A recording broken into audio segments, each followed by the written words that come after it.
Audio Jungle.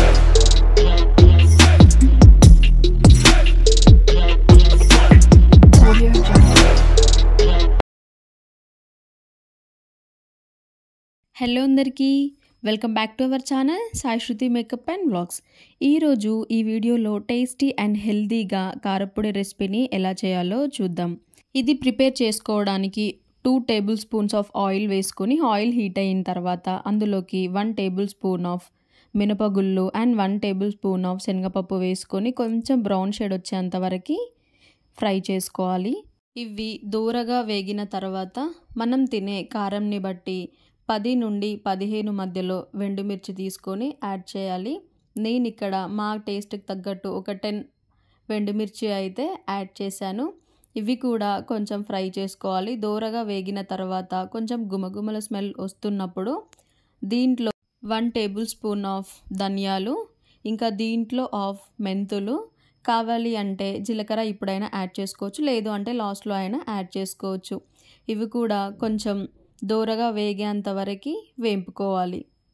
అన్నీ కూడాను brown shade వచ్చేంత వరకు ఫ్రై చేసుకున్న తర్వాత దీంట్లోకి కావాల్సినంత ఒక చెంచాడు పసుపు, ఇంకా దీంట్లోకి కొంచెం ఇంగువ కూడా యాడ్ చేసుకోవాలి. ఇప్పుడు స్టవ్ ఆఫ్ చేసుకొని ఉన్న హీట్తోనే దీన్ని మిక్స్ అయ్యేలాగా కలుపుకోవాలి.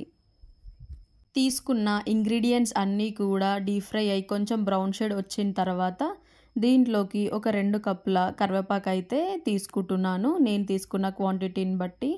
కరివేపాకు కూడా వాటర్లో నీట్గా వాష్ చేసిన తర్వాత ఫ్యాన్ కింద డ్రై చేసిన తర్వాతనే ఈ ప్రాసెస్లోకి స్టార్ట్ చేయాలి. సో 2 కప్పులు తీసుకొని ఇది కూడా ఎక్కువ ఫ్రై అనేది చేయకూడదు. కరివేపాకు 2 to 3 మినిట్స్ పాటు లో ఫ్లేమ్లో పెట్టుకొని ఫ్రై చేసుకోవాలి. దీంట్లోకి కావాలి అంటే నువ్వులు కూడా యాడ్ చేసుకోవచ్చు. సో ఎక్కువ రోజులు మనకి ఉండాలి అని అనుకుంటే, ఎక్కువ రోజులు స్టోర్ చేసుకోవాలి అనుకుంటే ఈ ప్రాసెస్ అయితే బెస్ట్. సో దీన్ని స్టవ్ ఆఫ్ చేసుకొని ఒక 5 మినిట్స్ పాటు చల్లగా అయ్యేంత వరకు పక్కన పెట్టుకొని ఈ టైంలో ఒక 5 నుండి 10 వెల్లుల్లి తీసుకొని ఇలా కొంచెం పిక్కులు ఉండేలాగా మరీ సాఫ్ట్గా ఉండకుండా గ్రైండ్ చేసుకోవాలి. ఇప్పుడు చల్లగా అయిపోయిన తర్వాత ఇంగ్రీడియంట్స్ అన్నీ కూడాను మిక్సీ జార్లోకి తీసుకొని దీంట్లోకి రుచికి తగ్గంత సాల్ట్ వేసుకోవాలి. అండ్ ఇందులోకి కొంచెం జీలకర్ర అండ్ టేస్ట్ కోసం లైట్గా చింతపండు కూడా యాడ్ చేసుకోవాలి. సో దీన్ని అయితే మెత్తగా ఇప్పుడు గ్రైండ్ చేసుకోవాలి. ఇలా కరివేపాకుతో కారప్పొడి చేసుకొని రోజుకొక ముద్దలో తింటే హెల్త్కి అయితే చాలా మంచిది.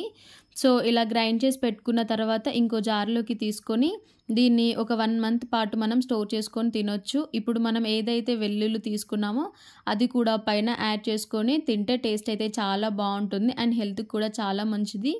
సో మీకు ఈ వీడియో నచ్చినట్లయితే ఒక లైక్ చేసి సబ్స్క్రైబ్ చేసుకోండి. Thank you for watching.